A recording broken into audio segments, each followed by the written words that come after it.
is it harder to get your players' attention after a win than after a loss, or is this an ideal situation to have some teaching points but also to have won? As a coach, it's an ideal situation to have success, but still have opportunity to get better. When you don't want to have a loss, because most times we all know that adversity is going to grow. To me, the challenge for the players is it's not an opportunity to be able to have success, appreciate victory, but also stay humble enough to be able to focus on constructive criticism and go attack those things that we didn't do well. And from got me? Yeah, we do. All right. It turns itself off after a while. Sorry about that. Do I need to repeat that, or are y'all good? Okay. Are y'all good? All right, now we're good. But there's a lot of things that they did well, and I'm excited about. Some things that I wasn't sure, and then there's also a lot of things that we could have done better. Coaches as well, and I was transparent with the players. There's things that I got to do better as a head coach. In my first time out, I was very critical of myself to make sure that I'm helping these young men be successful. So all around, as a staff, as a team, as a program, there's things that we can do better. Your assessment of Illinois, and would it be fair to say that you're going to meet a much more physical team this week? Illinois, man, I told the guys we're got to be careful because you're walking into a situation where they played to the end and it didn't go their way. They're at home. Virginia beat them last year, so there's a lot of motivation on their end, and they're a big physical team up front. They run the football. They're going to be committed to run the football. They've had success. Their running back is very, very talented. You can see that he's very, very comfortable in the scheme. He understands and anticipates where the run lanes are going to be. He doesn't try to do too much. Number one is a jitterbug. I mean, you can't tackle him in a phone booth. They're confident. The quarterback's played a lot of football. He was at Syracuse, transferred over, and he can beat you both with his arm and with his legs. And then defensively, they're aggressive. On defense, they're aggressive, three-man front, but they make a five-man front and play a lot of man coverage and basically say, hey, let the best man win. You don't see a ton of that anymore, where people just play five-man front, create single blocks. So it's a game of matchups for us, and they're coming from a league where the league takes pride in running the football. And you look at the Big Ten, man, that's what they pride: big offensive linemen, that can mow you down, and they're not afraid of a 13-7 game, a 9-6 game. So they're built to control the clock, and so our guys got to understand the mindset, and that's really what we've been stressing these last 2 days is the mindset of this type of game that we're getting ready to go into. You touched on Tommy DeVito, the new quarterback. What does he bring to the table for them that they might have been missing before? The ability to extend plays with his legs. He can make all the throws. He's got experience, so you can see that he's poised and calm, doesn't get flustered, and just gives them balance because they're going to be able to run the ball, and then he has the ability to beat you with his arm off of all the play actions and the move the pocket stuff that they do. Coach, looking back now on Saturday, how would you evaluate the offensive line? And it seemed like maybe sharper in the first half than the second half. Yeah, and in fairness to our guys, and this was a lesson that I learned, and the question came up at the press conference. Sitting there, we had 4 straight touchdown drives after the opening drive offensively. We were in a rhythm. Defense gets a stop, and I'm sitting there like, okay, Dez, run the ball. If we have a big play, then we'll be aggressive and we'll go attack. I probably should have just came out attacking and set their mindset going in at half. Because as I evaluated the week, Wednesday's practice last week, strategically as coaches, we kind of pulled back a little bit to save their legs, and we didn't have a great practice. And then I equated that to kind of the middle 8 of the game. And so it was a learning opportunity for all of us. I should have put my foot on the gas so that these guys could come out in the second half and get off to a fast start. So that's a learning opportunity. But overall, with the offensive line, thought they protected really well for the most part. We did get Burden hit a couple times, gave up 1 sack, but the times that we got him hit, it was more missed assignments on the back end, running back being too fast, things of that nature.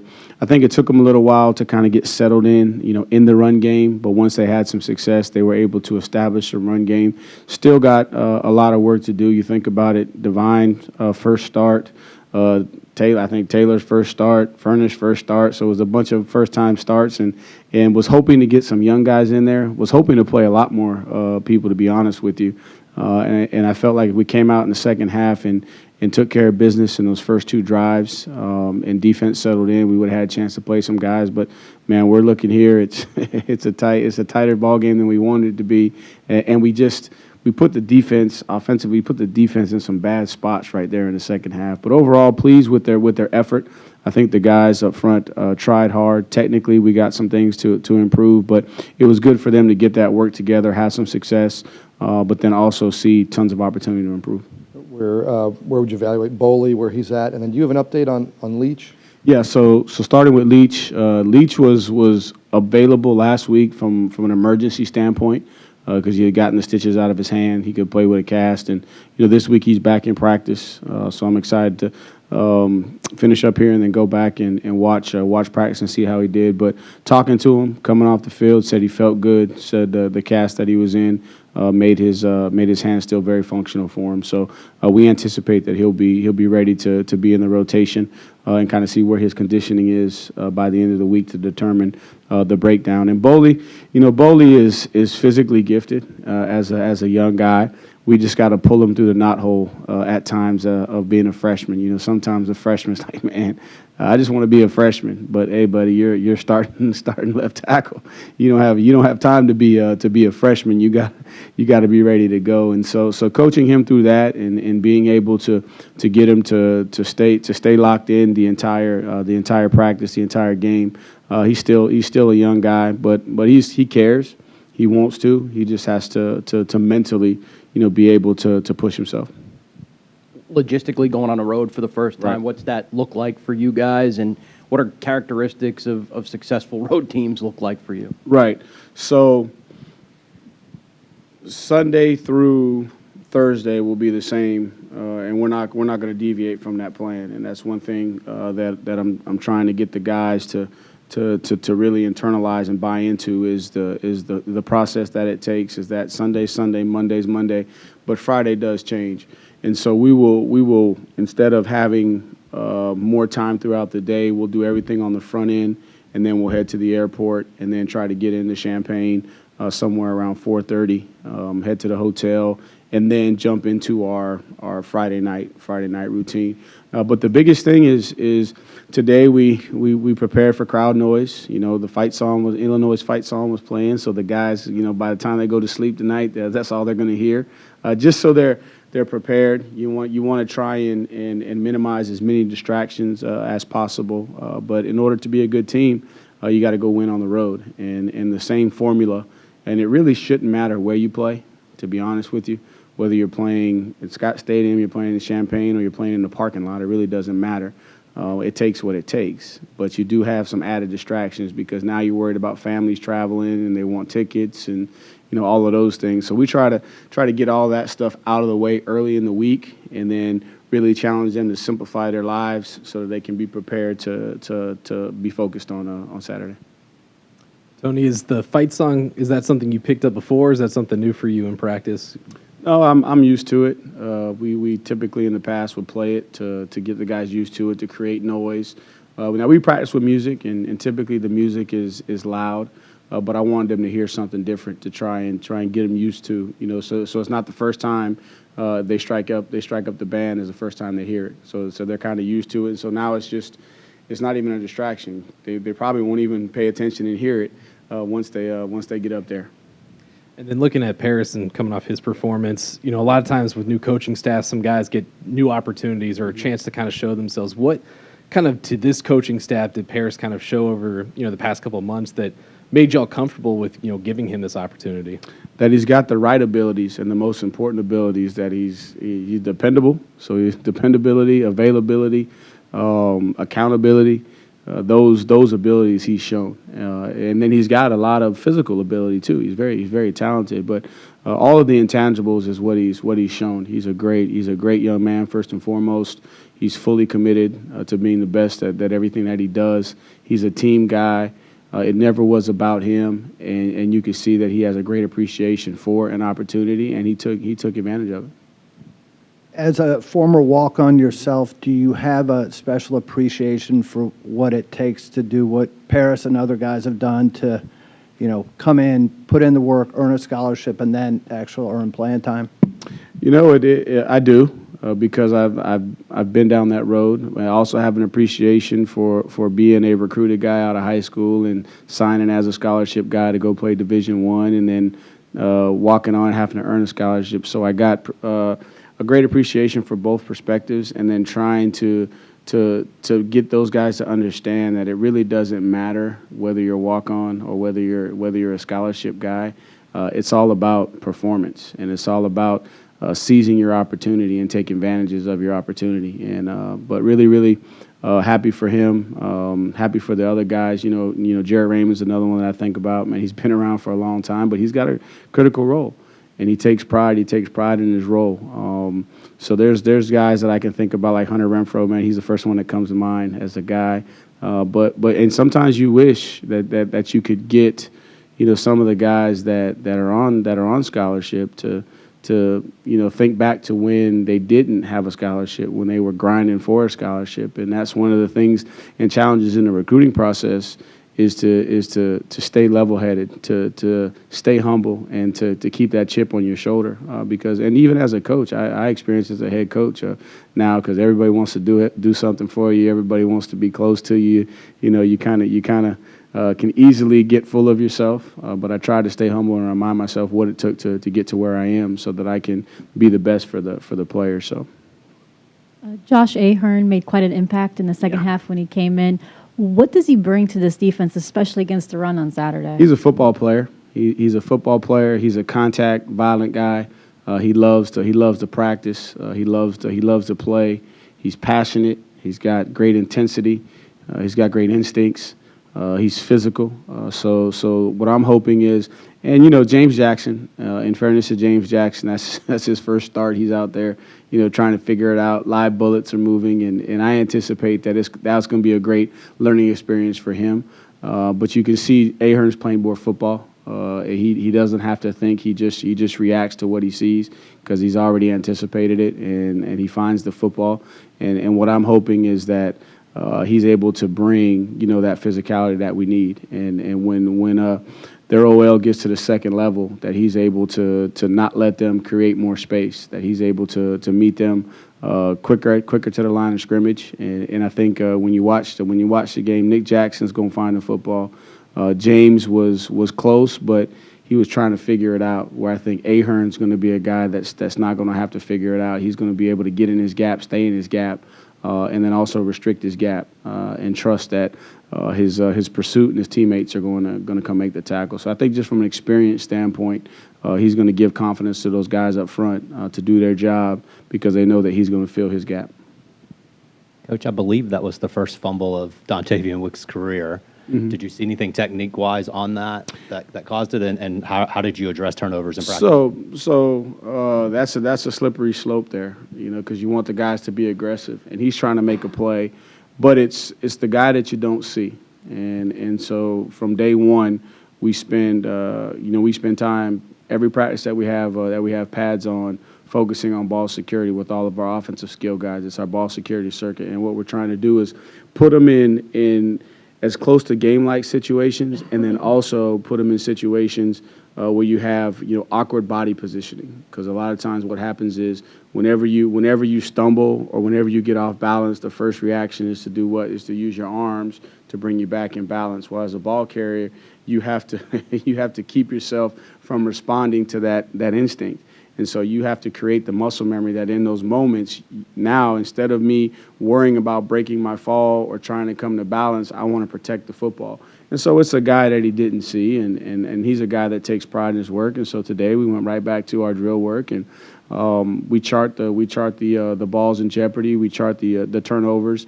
Not going to panic, in the first game. Now, if it becomes a trend, then obviously we'll have to dive deeper into it. But the biggest thing is he was trying to make a play, and he was scrapping and fighting and didn't see the guy that caused the fumble. Coach, it looked like Brennan got banged up on a couple of plays against Richmond. Have you had to take any precautions with him? And then also, how important is it to try and balance both keeping him healthy but also being able to use him as a threat in the running game? Good question. So precaution-wise, it was a scary moment there for a second because he was grabbing his left shoulder. But as soon as I got to him in the huddle, and just in Brennan fashion way, I'm all right. Nothing's wrong. I'm all right. I'm going to be okay. So I was like, all right, he's okay. There was also one, too, where I was like, dude, be smart.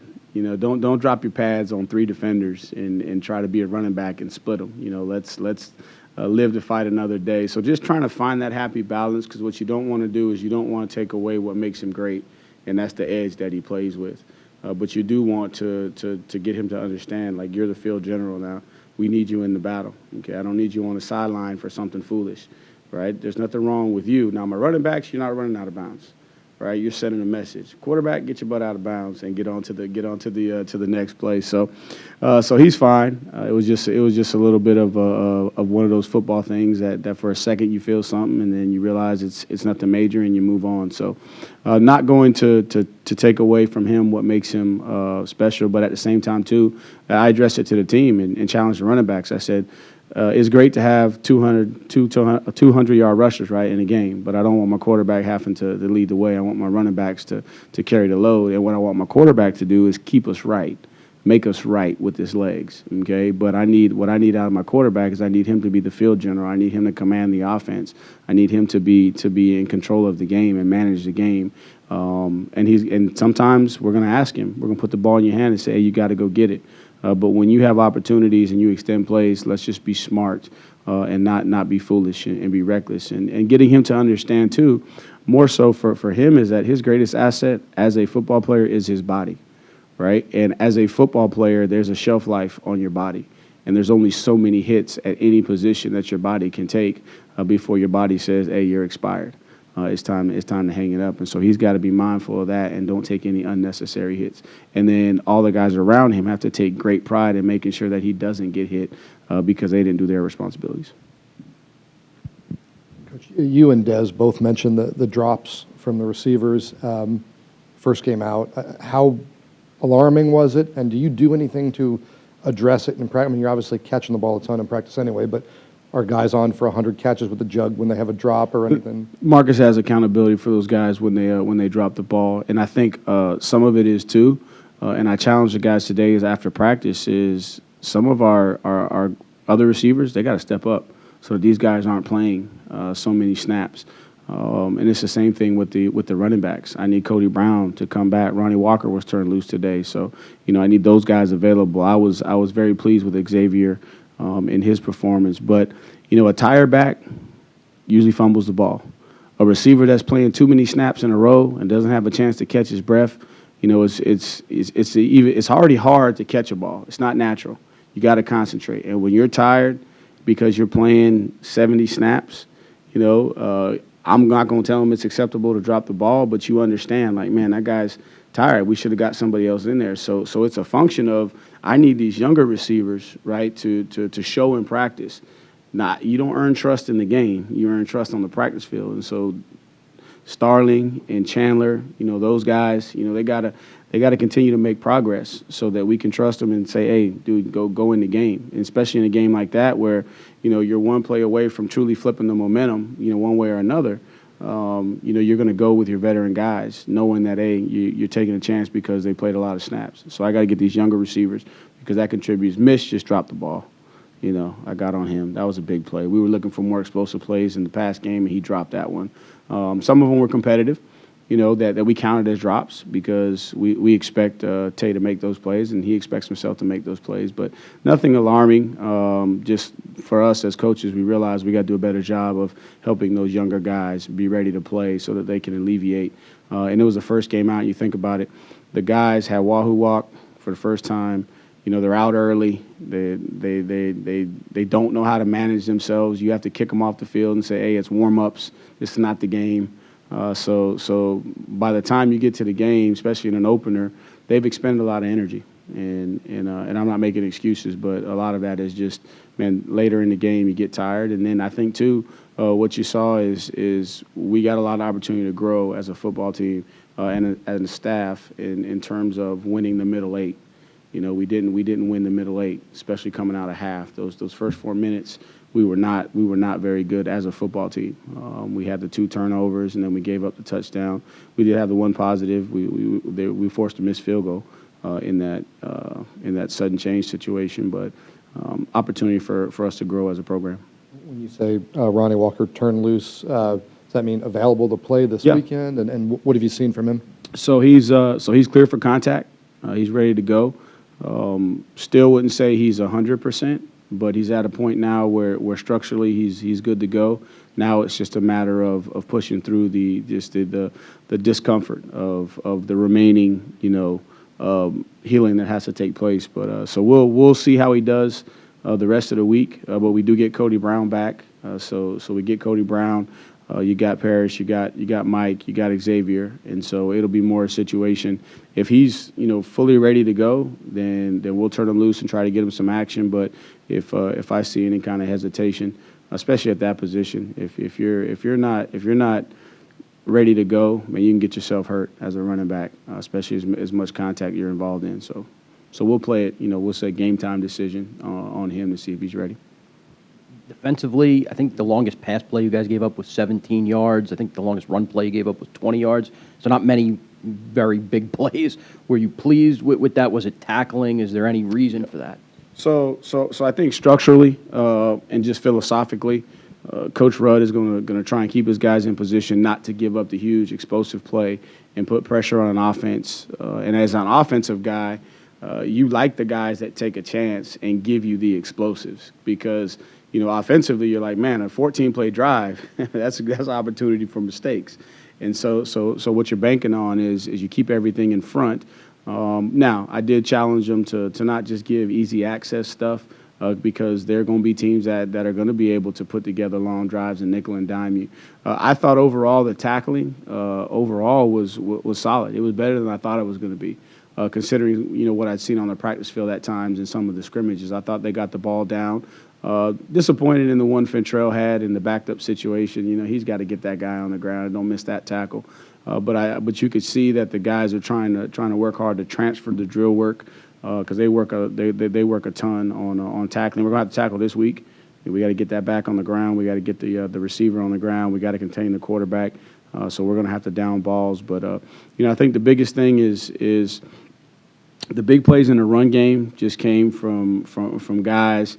Not being where they're supposed to be when they're supposed to be there. They were on the way. They just didn't get there fast enough. And if you're a step slow, it's gonna be big plays. But I was pleased with down the field throws when they did take a chance to put the ball down the field. We seemed like we were in good position. In the pass game, I felt like the guys were where they're supposed to be. And I think with experience, the timing will improve and guys will show up a little bit quicker. But overall, defensively, I felt like the guys played a little bit harder than the guys on offense, just being transparent. I thought the guys on special teams, man, they played extremely hard.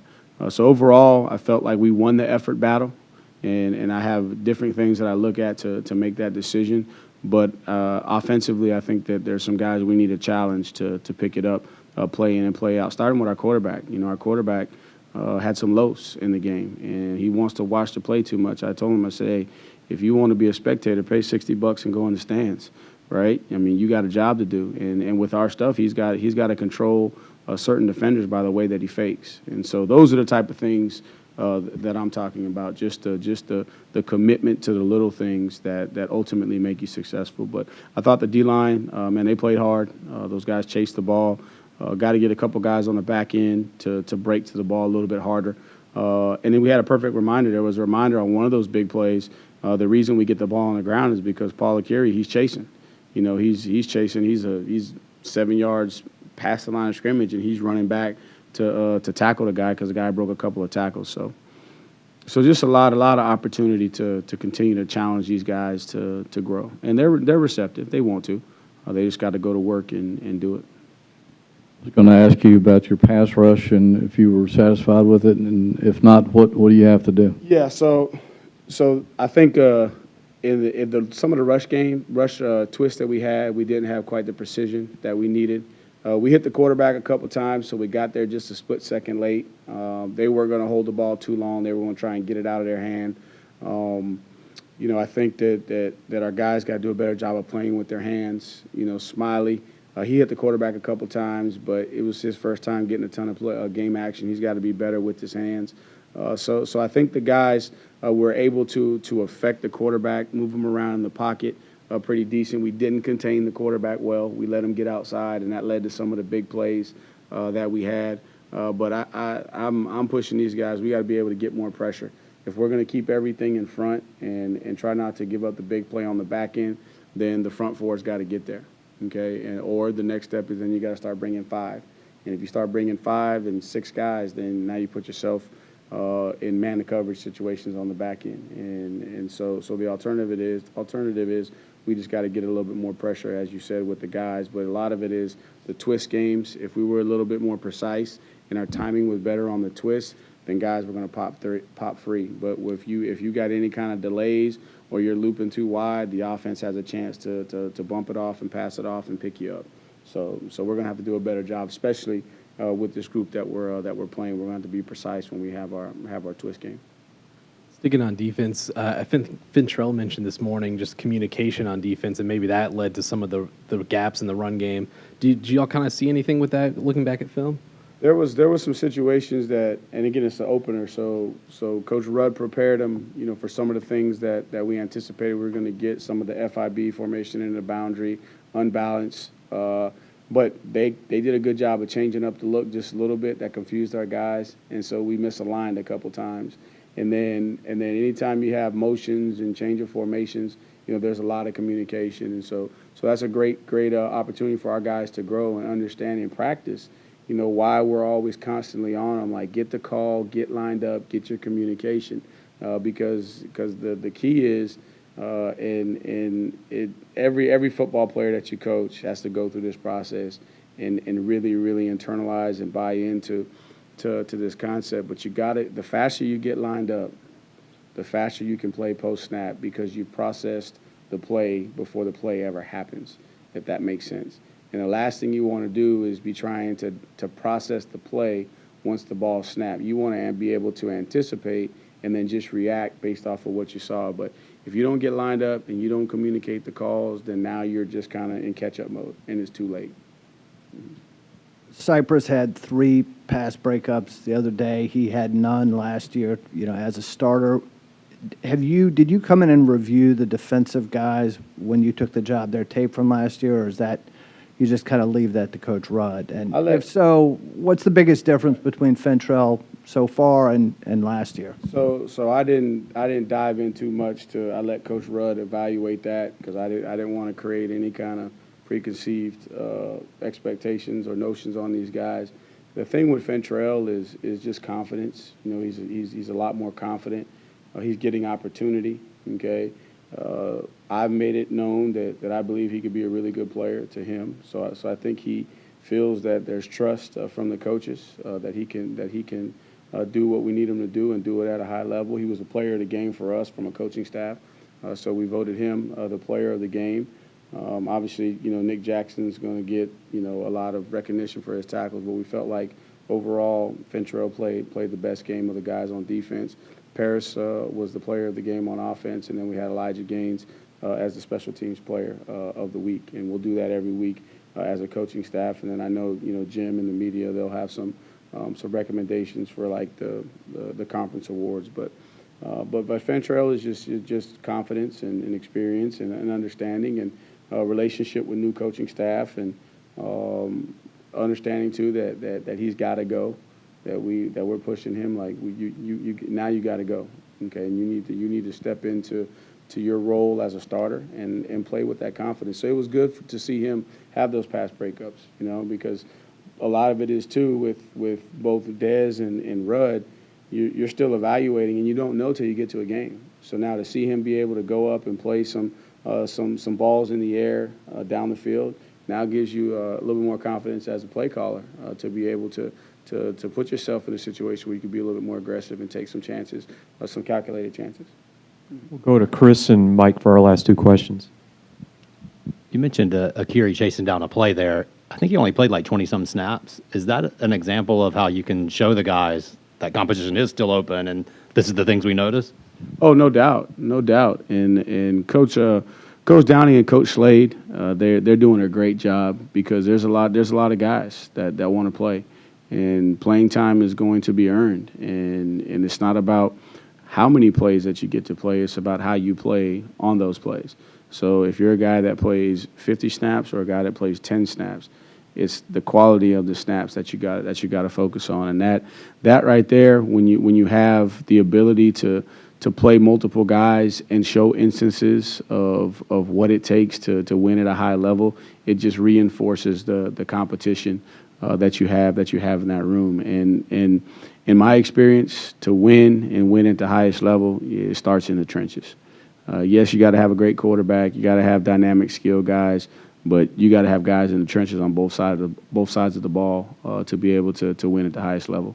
And that's where we're going to have a focus and a point of emphasis going forward. I mean, we're going to recruit every position, but we're going to make sure that we recruit offensive line, defensive linemen, create healthy competition right there in depth.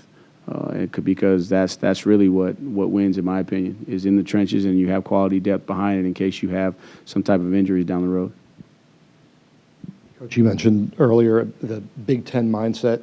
It's a unique conference in that regard, that it has a real conference-wide identity. You've got some guys, Camper, Walker, Chandler, who've played Big Ten football. Do they help at all kind of, I don't know, spread the message of Big Ten does have an identity? I haven't tapped into it. I've kind of led the message and the charge, and but at the same time too, the ACC's got an identity. You know, we got great quarterback play, and we're very, very balanced as a league, and so there's things that we can sell as well. And so I think we got some things, you know, that can challenge them from the style of play, you know, that we have in our league, and also too, I think that, you know, there's a different mindset between the Big Ten football and then, you know, playing football, you know, Southern football. And so now it's going to be a challenge to kind of see. Those are always fun matchups, you know, because it's kind of like everywhere has their own style. You know, you get around the players, they're going to talk about, if I'm from Georgia, Georgia football is better than South Carolina football, and South Carolina's going to say South Carolina football is better than North Carolina. But it's going to be fun because the league does have an identity, and rightfully so. You know, the Big Ten has been a highly successful conference throughout the years, and you look at the teams that are in that conference right now. You know, they're sending somebody to the college football playoffs every single year, and late in the season they got multiple teams that got a shot that are in contention for the college football playoffs. So it's going to be a great test for us. But I think that at the end of the day, whether it's Big Ten, whether it's ACC, you win football games in the trenches. And so the challenge for us is to see, can we match their physicality, from their physicality and their toughness. And the team that can establish the run and be committed to the run and have the most success, more than likely is going, and takes care of the ball, more than likely is going to be the team that wins the game. All right. Thanks, everyone. All right. Reminder what coordinators and players have to practice tomorrow. All right.